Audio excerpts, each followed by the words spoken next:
Chapter 48. Sophie's dreams were a horror show of ghostly voices and black figures and fire. She woke up tangled in covers, only to find an enormous gray beast towering over her. She screamed as black fear swirled through her mind and her whole body trembled. "Stop, Sophie," Alden warned, shaking her shoulders. "Stop! You're hurting him." His voice washed the darkness away, and her vision cleared. The gray beast twisted in pain on the floor. "Sandor won't hurt you," Alden promised. "The council assigned you a goblin bodyguard to keep you safe. It's not a good idea to inflict pain on him." Her jaw dropped.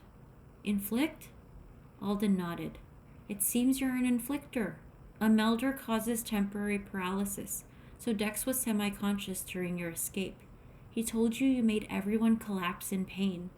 I wondered if that means you can inflict. You just did it to Sandor, so it appears you can." Her eyes widened, and she turned to the barely conscious goblin on the floor. "I'm sorry, I didn't mean—" "He'll be okay in a minute," Alden promised. "Goblins are tough." And yet she'd incapacitated him without even trying. "But I'm a telepath. How can I have two special abilities?" "It is possible to have more than one. Rare, but considering how special you are, I wouldn't be surprised if you still have more abilities that you haven't discovered." "What, I'll just wake up and suddenly be able to walk through walls?" "Not quite. Most abilities stay dormant until they're activated. That's why we have ability detecting. It seems like the trauma of the kidnapping activated some of your latent talents. That's why you can inflict, why your concentration is stronger now, and Dex says you're a polyglot." "A what?" "You speak languages instinctively, just by hearing them. It's a very rare skill. You'll be glad you have it as you advanced in multi-special studies." "I guess." She wasn't sure she would ever be excited about having more weird talents. "We'll run some tests when you're stronger. See if we can find out what else you can do." She shivered. She could still hear the ghostly voice of the kidnapper saying something similar while he interrogated her. What if she didn't want to find out anything else? Sandor heaved himself to his feet and moved back to his post in the shadows. "I'm so sorry," she whispered. "It's all right." Sandor's soft voice would have made more sense coming from a bunny than a 7-foot-tall, buffed-out goblin. He turned to Sophie and bowed. "It's nice to know my charge can defend herself if I fail her." She shivered. "I take it this means you haven't caught the kidnappers?" Alden squeezed her hands. "We won't let them get anywhere near you ever again. The nobility is working overtime following the leads we have." He handed her a memory log and flipped to a blank page. "Do you remember anything that might help?" "I was blindfolded the whole time, and I was too drugged to probe their minds. Plus, I was saving my concentration for transmitting. But the leader was a pyrokinetic, so it had to be Finton." "You're sure he was a pyrokinetic?" She rubbed where his hands had seared her skin. "Positive." A deep pucker formed between his eyebrows. "Then we have an unregistered pyrokinetic. We're still monitoring every move of the other pyrokinetics, and it couldn't be Finton." "Why not?" "The sample you collected proved the fires were Everblaze. Finton was arrested the day you and Dex disappeared, and he's been held in custody ever since, awaiting tribunal." "That actually makes sense. He asked me if I knew who he was, and when I guessed Finton, he laughed. Then he burned me again." She shuddered. "I'm so sorry, Sophie," Alden whispered, choking up. "When I think about what—" "Don't think about it," she interrupted, hating to see him upset. "It's over. I'm fine, and it's not your fault." "In a way, it is. I'm the one who declared your deaths and called off the search. If I hadn't done that, we might have found you sooner." He shook his head. "When they found your pendants in the ocean, and there had clearly been a tidal wave at the cave, I couldn't see how it could be anything other than a tragic accident. I never considered kidnapping. I never thought the Black Swan would sink so low." "They didn't. I don't know who the kidnappers were, but they weren't the Black Swan. In fact, I think the Black Swan rescued us." "That's what Dex said." Are you sure? She nodded, trying to organize her memories. They were a muddled mess from the drugs. I think the Black Swan are working against the kidnappers, and I think they sent me the notes and clues because they wanted me to stop the Everblaze. She paused, not sure if she wanted to know the answer to the next question. Do you think the kidnappers are the ones who started the Everblaze? Alden fiddled with his cloak. It's possible. Fenton claims innocence, but he also won't submit to a probe, so he's hiding something. And if we have an unregistered pyrokinetic out there, I have no doubt Fenton knows something about it. Why doesn't the council just order a memory break? They want to give their friend a chance to see the error of his ways, and perhaps this new information will motivate him to confess. If not, they'll order one. They're just trying to avoid condemning him to a life of madness. That's his choice if he won't confess. It is, but if you'd ever seen a memory break, you would understand their reluctance. His shoulders trembled. It's haunting. Her thoughts flashed to Prentice. She didn't know what he looked like or even who he was, but he let his mind be broken to protect her, maybe from the same people who'd taken her in Dex. She wasn't sure she deserved that sacrifice, especially since it had also destroyed the lives of his family. I'm sure the memory break will be ordered, Alden said, breaking the silence that had settled over them. The council is simply giving their friend every chance to help himself. Plus, they don't want to believe he tried to single-handedly wipe out the human race. In the meantime, if there's anything else you can remember that might help us find the kidnappers, now's the time to tell me. There was something else, something big, but the memory was out of reach, repressed by the trauma. She stared at Alden's hands as he fiddled with his cape, his pale, white hands. She lunged for the memory log. I've seen one of them. What? When? The man who tried to grab me in the human world, the day Fitz brought me here. He had a dog bite on his hand. The kidnapper had a crescent-shaped scar in the same place.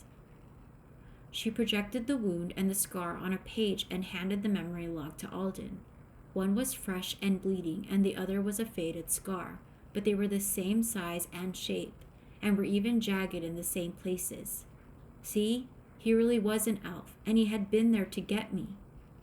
Yet another way I've failed to protect you, Alden shook his head. Do you remember what he looks like? She closed her eyes and concentrated on the memory, waiting until she'd recalled every detail before she sent it to the paper.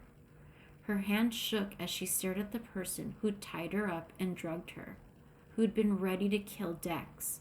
He had short blonde hair, piercing blue eyes, chiseled features. It seemed wrong for someone so handsome to be so evil. Alden's eyes pored over the image. I don't know him. It's amazing he'll let you go the first time, with only a human to threaten him. Well, Mr. Forkle could be... Could be what? Alden asked, when she didn't continue. Hold on. The man who tried to grab me in the human world. Oh, sorry, I'm right here. I'm figuring this out. I've seen one of them. So the man that tried to grab her in the human world also had a dog bite on his hand. Okay, got it. And now she's like, I don't know him. It's amazing he let you go the first time with only a human to threaten him, which is Mr. Forkle. Well, Mr. Forkle could be what? Alden asked when she didn't continue. Her mind was racing in too many directions to answer. She rubbed her temples, trying to think through the chaos of memories. She needed to be really sure of what she was about to say. Should I call Elwyn? Alden asked, rushing to his feet. She grabbed his cape. It was him. What was? Mr. Forkle. She shook her head as she met Alden's eyes. Mr. Forkle rescued us. The sentence was so bizarre I made her want to laugh, but she knew it was true. Mr. Forkle, Alden repeated. She nodded. He started almost every sentence with, you kids. The man who rescued us said it too. That could be a coincidence. It was him. She scooted back like she needed room to fit her huge epiphany. Mr. Forkle is an elf. Alden sank down beside her. You're sure? She wanted to say yes, but she grabbed the memory log and projected Mr. Forkle the way she remembered him. Wrinkled, overweight. There had to be a mistake. Alden gasped as he looked over her shoulder. He is an elf, but he's old. That's exactly what someone looks like when they've eaten ruckleberries. See the way the skin looks stretched? The body swells and wrinkles as the berries digest. He did smell like feet, Sophie remembered. That could have been from the berries. Alden swept his hair back and stared into space. That explains why the kidnapper backed down. He could tell your neighbor was more powerful than him. I'm sure the Black Swan had their most skilled operative guarding you. He shook his head. I should have guessed they wouldn't leave you alone. They'd want someone nearby in case anything went wrong. He was right. Mr. Forkle had always looked out for her. He'd called 911 when she hit her head, and he was always asking about her headaches. He must have known she was a telepath.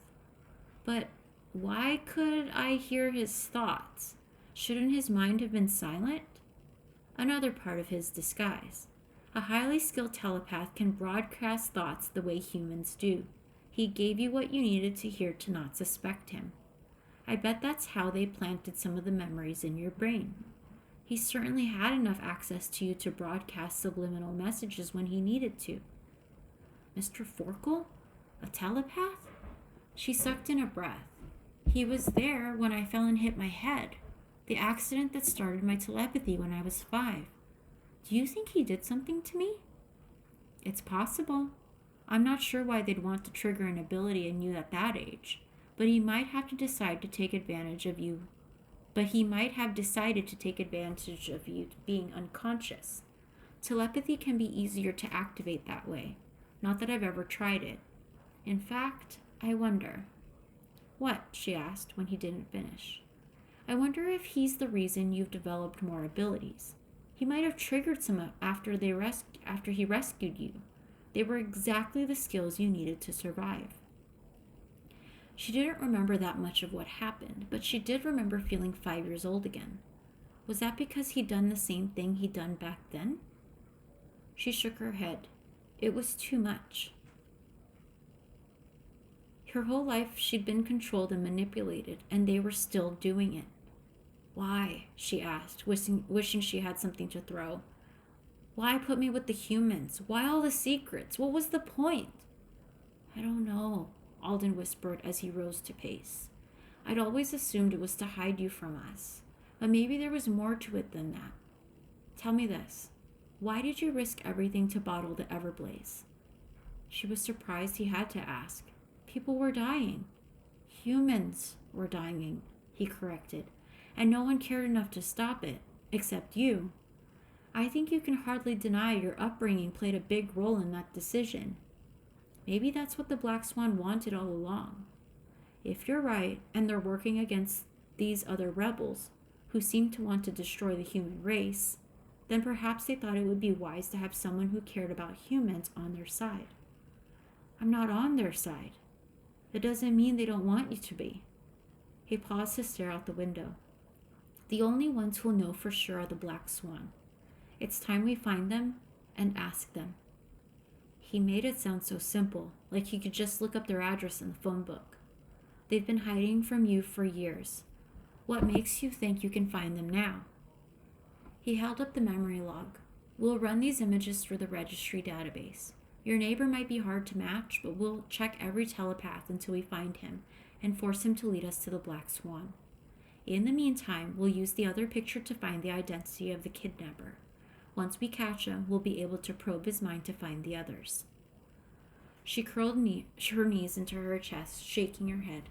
I told him I recognized him. I'm sure he's in hiding now. It's not that easy to hide from us. No offense, but it doesn't seem like it's that hard. The Black Swan hid me for 12 years, and you only found me when they led you to me. The kidnappers hid us somewhere in Paris, and you had no idea. They have secret leaping crystals hidden among humans that no one knows about, except the other rebels. I think it's easier to hide here than in human cities. At least they have security cameras and detectives and police. Alden sighed. I see why you might feel that way, but you have to understand, Sophie. Humans have those measures in place because conspiracies and arson and kidnappings are common. Those are unheard of here, or they used to be. He shook his head. For thousands of years, the council reigned supreme. They were the wisest, most talented members of our society, working together for the greater good. No one questioned their authority, but the past few decades have changed everything. Why? Humans. They've developed weapons powerful enough to destroy the planet. So about 60 years ago, a measure was brought before the council to create a new sanctuary specifically for humans, to relocate them for the good of the earth and their own safety. It had a lot of support. Some very influential people have grown tired of hiding in the shadows while humans run amok throughout the globe. But the council rejected it, refusing to imprison an intelligent species. For the record, I agree with their decision. Sophie nodded. Humans would be devastated if their lives were uprooted that way. The supporters of the initiative were angry with the council. Some called for members to resign, especially Bronte, since he was the most outspoken against the idea, and there were threats to go ahead with the plan anyway. The council didn't take the threat seriously, but they forbade human contact of any kind and recruited telepaths like myself to keep our minds open for suspicious activity. All talk of rebellion vanished, and the council was satisfied. Crisis solved. He sighed. I'd always suspected the rebels moved underground, though I never would have guessed there was more than one group. I'm afraid I've been almost as blind as the council. He shrugged. His shoulders sagged as he stared at the ground. Even when I found your DNA, none of the counselors would believe you really existed, or that if you did, that it had anything to do with the rebellion. That's why things have been handled so poorly, but they can't ignore it anymore. An elf tried to burn the forbidden cities to the ground with Everblaze. A team of alchemists had to spend days making frissine to put out fires all over the globe. 2 children were kidnapped by an unregistered pyrokinetic and held prisoner while we held funerals for them. His voice cracked, and he paused for a second, clearing his throat. The council has been forced to admit the rebellion exists, and you can rest assured that this threat will be resolved. We have tremendous power at our disposal. We just haven't been using it. Sophie reached for Ella, hugging her to her chest to hide her shaking. She wanted to believe him, but it was hard. The rebels were smart and very well organized. If they wanted to get to her, she had no doubt that they could. But she had a bodyguard now. He would keep her safe, though she wasn't in love with the idea of a giant gray goblin following her around all the time. I can tell you're still worrying, Sophie, and I don't blame you, but trust me on this. The rebellion will be stamped out very quickly now that the council is willing to acknowledge it. Anyone involved will be brought to justice. I hope so, she whispered, trying not to think about the ghostly-voiced elf who was out there somewhere plotting revenge. I'll see if I can trigger any memories that might help. No, Alden sat beside her. I don't want you involved. You've been a big help, and you have incredible powers at your disposal, but you're 12 years old. 13, she corrected, realizing her birthday had passed a few months ago. Elves didn't pay attention to birthdays given their indefinite lifespan, so she'd forgotten. Fine, 13. That's still too young to be wrapped up in a conspiracy. I want you to make me a new promise. He waited until she met his eyes. I want you to promise you will just be a normal, happy 13-year-old girl. Go to school, make friends, get crushes on boys, have fun. No more worrying about secret messages or plots or rebellions. Leave that to boring grown-ups like me. But I'm not a normal 13-year-old girl. I have abilities no one understands, and secrets stored in my brain that people are willing to kill me for. That may be true, but being special doesn't mean you can't have a normal life. You only get 7 years to be a teenager. Enjoy them. Promise me you'll try. A normal life. It sounded too good to be true. It was too good to be true. After everything she'd been through, she'd accepted that she would never fully belong. It was time to stop pretending that she could. I'll try, she agreed. Only if you'll promise me that if something big happens and you need me, you'll come to me, even if I'm only 13. He held her gaze like he was waiting for her to blink. She didn't. You drive a hard bargain, he relented, but deal. Okay then, I promise. The council will be happy to hear that. It will help at your tribunal. Tribunal? His eyes dropped to the floor. Bronte's still insisting a tribunal be held for the laws you broke to collect the Everblaze.